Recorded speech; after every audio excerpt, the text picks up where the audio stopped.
지금은 낭독 중. 70세 사망법안 가결. 70세 사망법안이 가결되었다. 이에 따라 이 나라 국적을 지닌 자는 누구나 70세가 되는 생일로부터 30일 이내에 반드시 죽어야 한다. 예외는 왕족뿐이다. 더불어 정부는 안락사 방법을 몇 종류 준비할 방침이다. 대상자가 그 중에서 자유롭게 선택할 수 있도록 배려한다고 한다. 정부 추산에 따르면 이 법안이 시행되면 고령화에 부수되는 국가재정의 파탄이 일시에 해소된다고 한다. 그리고 시행 1차년도의 사망자 수는 이미 70세가 넘은 자를 포함해서 약 2,200만 명. 2000년도부터 해마다 150만 전후가 될 것으로 추정된다. 지난 10년간 이 나라의 저출산 고령화 현상은 예상을 뛰어넘는 속도로 진행되었다. 그 여파로 연금제도가 붕괴되었으며 국민의료보험은 바닥을 드러내기 직전이다. 나아가 장기 요양보험의 인정 조건이 점차 까다로워졌음에도 재원은 충당되지 않고 있다. 당연히 예견하고 있던 일이지만 이 법안은 전 세계로부터 비난을 받고 있다. 인권 침해의 극단적인 예로 종교단체는 물론 각국 의회에서도 법안 폐지를 촉구하는 성명이 빗발치고 있다. 그러나 저출산 문제가 심각한 이탈리아와 한국 등은 사태를 지켜보겠다는 태도이다. 한편 중국의 경우 장기간에 걸친 산하 제한 정책의 영향으로 저출산 고령화 속도가 빨라 노령 인구가 인구의 20%를 넘어서는 것은 시간 문제다. 인구의 20%면 이 나라 총 인구의 약 2배에 해당된다. 그 때문에 중국 정부가 이 법안이 앞으로 어떻게 시행될지를 주시하고 있다는 목소리도 들린다. 전후 이 나라는 식량 사정이 급속도로 좋아졌으며 의료 환경도 개선되었다. 그 덕분에 날로 평균 수명이 늘어났다. 과연 장수는 인류에게 행복을 초래했는가?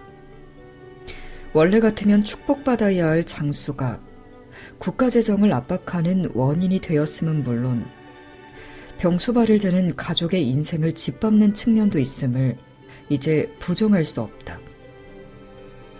앞으로 전 세계가 이 논제로 격론을 벌이게 될 것이다. 이 법안은 2년 후 4월 1일 시행을 앞두고 있다. 주간신보 2020년 2월 25일 호. 다카라다 도요코가 빨래를 널려고 뒷마당으로 나가자 어디선가 봄내음이 났다. 봄이 오면 뭐해? 꽃구경도 갈 수 없는데.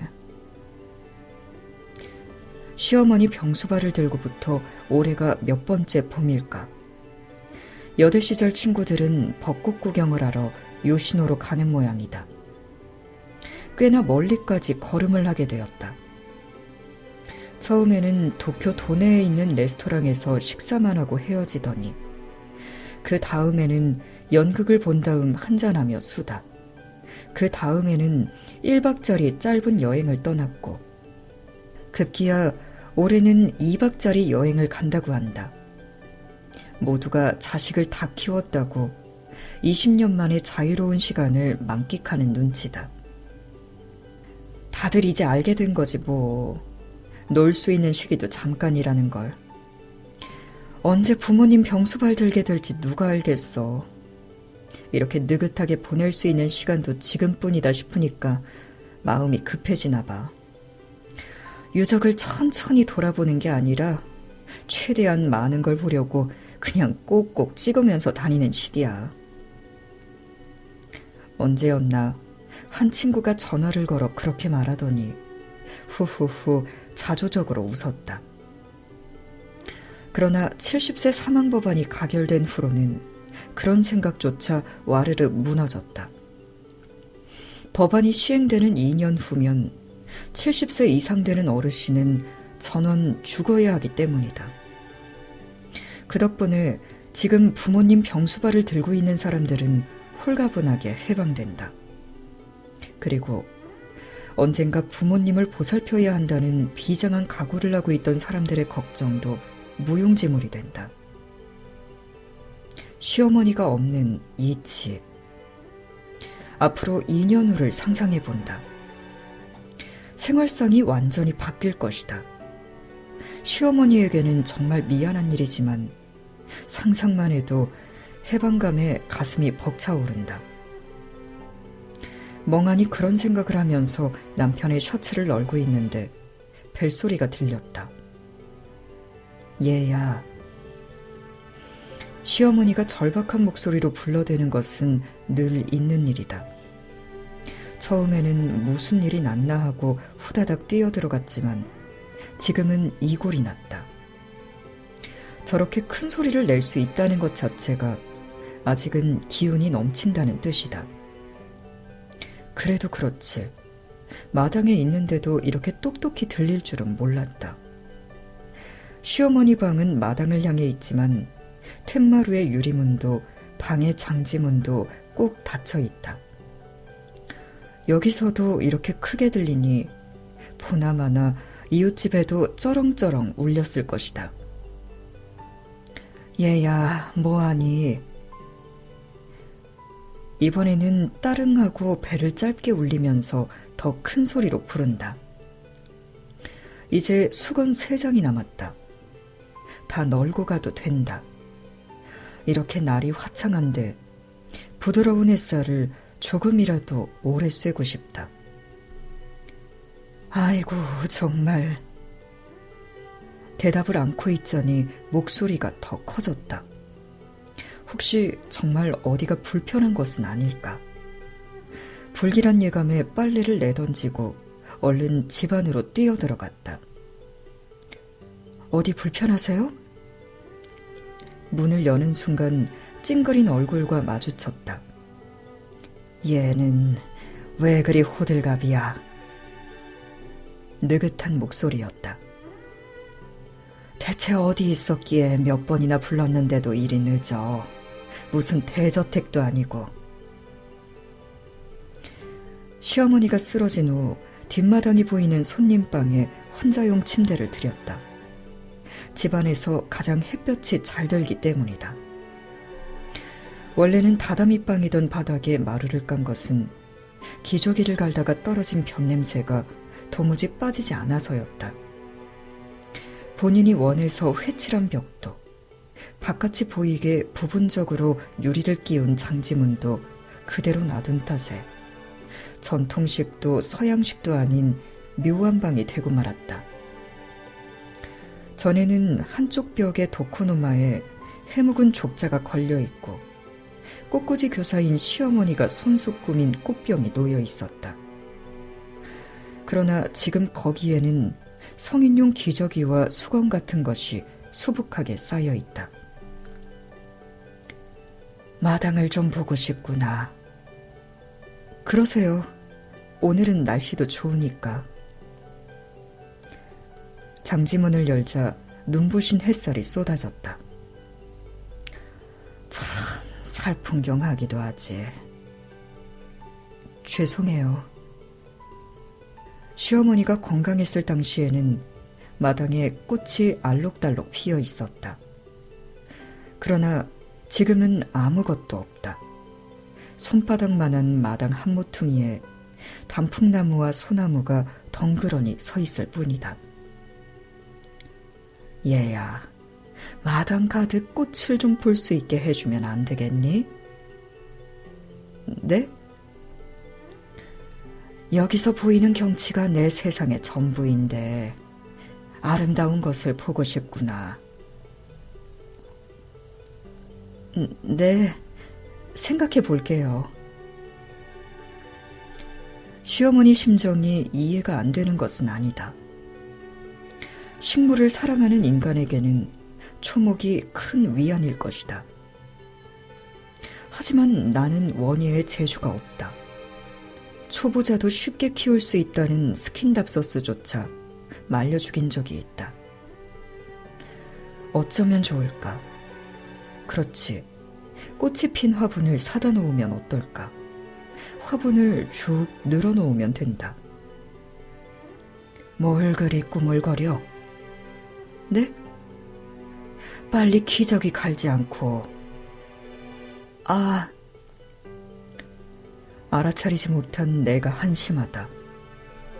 시어머니가 언짢아 하거나 괜히 꼬투리를 잡는 것은 기저귀가 찝찝하기 때문이다. 벌써 몇 년이나 병수발을 들고 있는데 그 눈치를 또 잊지 못했다. 어머니 죄송해요. 지금 바로. 발 쪽으로 가서 이불과 담요를 들친다. 통통하게 살찐 하얀 두 다리가 나왔다. 시어머니는 스스로 무릎을 굽히고 엉덩이를 든다. 그렇게 해주면 기저귀를 갈기가 한결 쉽지만 그 동작을 볼 때마다 재활훈련을 받으면 제 힘으로 걸을 수 있지 않을까 하는 의심이 든다. 쓰러져 뼈가 부러지기는 했지만 수술해서 다 나았고 70세 사망법안이 가결되기 전까지는 그래도 조금씩 몸을 일으키는 연습도 했다. 그런데 그 법안이 통과된 후로는 모든 것을 내던지고 말았다. 어차피 죽을 건데 다 헛수고지. 그런 말이 입에 붙었고 더는 일어나려 하지 않았다. 그러나 나이 든 사람들은 굴절을 계기로 흔히들 몸져 눕는다고 하니 이런 상태가 일반적인 건지도 모르겠다. 종이 기저귀를 뺀다. 강렬한 오줌 냄새가 풍긴다. 나도 모르게 숨을 삼키고 입으로만 호흡한다. 기저귀를 갈 때는 불필요한 말을 하지 않으려고 한다. 최대한 아무 말 않는 것이 좋다. 남이 기저귀를 갈아줄 때의 그 굴욕감이 얼마나 클는지. 시어머니의 괴로운 심정을 건드리지 않도록 재빨리 끝내는 것이 최선이다. 물티슈로 사타구니 주위를 닦아내고 기저귀를 새 것으로 간다. 빼낸 기저귀를 신문지에 둘둘 말아 비닐봉투에 담고 꽉 묶었다. 몸도 닦아드릴까요? 그래다오. 잠옷과 속옷을 벗기고 얼른 목욕수건을 몸에 덮었다. 알몸을 부끄러워하는 것은 젊은 여자만이 아니다. 늙어서 탄력을 잃은 피부조차 내보이기가 싫은데 자신도 이미 젊지 않기 때문에 잘 안다. 방 안에는 둘밖에 없지만 그래도 목욕수건을 조금씩 움직여가면서 닦는다. 꼼꼼하고 신속하지만 정성스럽게. 그게 굉장히 어렵다. 친정어머니처럼 베테랑이 되려면 앞으로 몇 년은 걸려야 할 듯하다. 등을 닦을 때 커다랗게 패인 흉터가 보였다. 그 흉터를 볼 때마다 고마운 마음으로 가득해진다. 다 끝났어요, 어머니. 어디 가려운 데 없으세요? 없다. 시어머니는 퉁명스럽게 대답한다. 개운하구나. 그렇게만 대답해줘도 내 기분이 아주 달라질 텐데. 하지만 시어머니는 병수발이 얼마나 고된 일인지 모르니 어쩔 수 없다. 시어머니는 며느리 입장에서 대가족과 산 경험도 없다. 게다가 시아버지는 암이 말기에 발견되었기 때문에 몇 달 입원 생활을 하고는 그대로 돌아가셨다. 그러니 병수발을 한 적이 없는 것이다. 쓰레기를 들고 시어머니 방에서 나왔다. 대변은 오후에나 보려나? 잘 나오지 않는다고 고통스러워하면 관장까지 해줘야 한다. 아무쪼록 텔레비전을 보는데 불려가지 않기를.